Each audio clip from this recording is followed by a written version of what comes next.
ఉత్తమ్ అనే కుర్రాడు చాలా రోజుల నుంచి పెండింగ్ డ్రీమ్ ప్రాజెక్ట్ని ఫినిష్ చేద్దామని ఎప్పటి నుంచో దాచుకున్న ఆ ₹1000 తీసుకొని బేకార్ మండి అనే టాప్ మోస్ట్ సిటీ రెస్టారెంట్కి చాలా జోష్గా వెళ్ళాడు.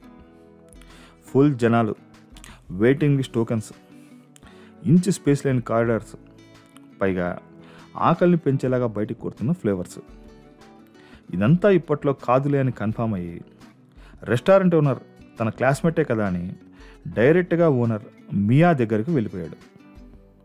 దానికి మియా భాయ్, అరే ఉత్తమ్, నీది ఇక్కడికి వస్తుంది అని పెహలే చెప్పాలి కదా, మంది దోస్తుల కోసం ఒకటి క్యాబిన్ ఎప్పుడు రెడీగా ఉంటాయి అని ఇమ్మీడియట్గా మేనేజర్ మన్సూర్ని పిలిచి ఒక క్యాబిన్ అండ్ సర్వర్ని అలాట్ చేశాడు మియాభాయ్.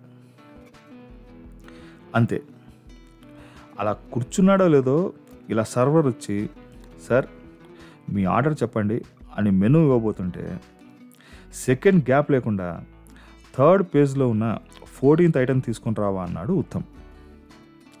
10 minutesలో ఆర్డర్ వచ్చింది. ఇప్పటికి తినడం స్టార్ట్ చేసి 30 minutes అయింది. ప్రతి బైట్ని ఎంజాయ్ చేస్తున్నాడు ఉత్తమ్. ఇక లాస్ట్ బైట్ని ఫుల్ ఎంజాయ్ చేద్దామని ప్లేట్లో పక్కకు దాచుకున్న ఆ కొంచెం క్వాంటిటీని తీసుకొని నోట్లో పెట్టుకొని నవ్విలాడు. అంతే, ఒక్కసారికి డల్ అయిపోయాడు. లాస్ట్ ముద్దలో పంటి కింద పడి నలిగింది ఒక లవంగం. ఇప్పటిదాకా తిన్న ఫీల్ అంతా ఫేడ్ అయిపోయింది. బిల్ కట్టి చాలా డల్గా బయటికి వెళ్ళిపోయాడు ఉత్తమ్. ఇది కహాని. ఇక మన విషయానికి వస్తే, కలిసి కెరీర్ కన్స్ట్రక్ట్ చేసుకుందామని ఒకళ్ళ మీద ఒకళ్ళు ఒట్టేసేసుకుంటాం. ఇందులో ఒకడికి సర్నేమ్ సడన్గా మారిపోయింది. నువ్వేమో ఇక చేసేది ఏం లేక కొన్ని రోజులు కామ్ అయిపోయి 4 మోటివేషన్ సాంగ్స్ విని అమీర్పేట్లో అల్గర్థం నేర్చుకుందామని బుక్స్ అద్దుకుంటావు.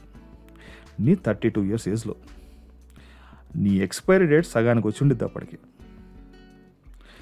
ఇంకొకటి, జీవితకాలం కష్టపడి సంపాదించిన ఆ పెన్షన్ డబ్బు చాలా బాగా ఆలోచించి జాగ్రత్తగా తీసుకెళ్ళి ఆ ₹5 వడ్డీ ఇస్తా అన్న జాకెల్ గాడి చేతిలో పెడతావు. ఇక తర్వాత జరగబోయే ఆ ఫిల్ ఇన్ ద బ్లాంక్ని మీ క్రియేటివిటీకే వదిలేస్తా. మరొకటి, అందరికీ అన్ని దానాలు చేసిన ఒక ఉత్తముడు కంట అందరూ కలిసి అన్నదానం చేశారంట. టూ మచ్ రియాక్షన్, ఎమోషన్, ఎఫెక్షన్కి వచ్చే రిటర్న్ గిఫ్ట్, ఎలిమినేషన్.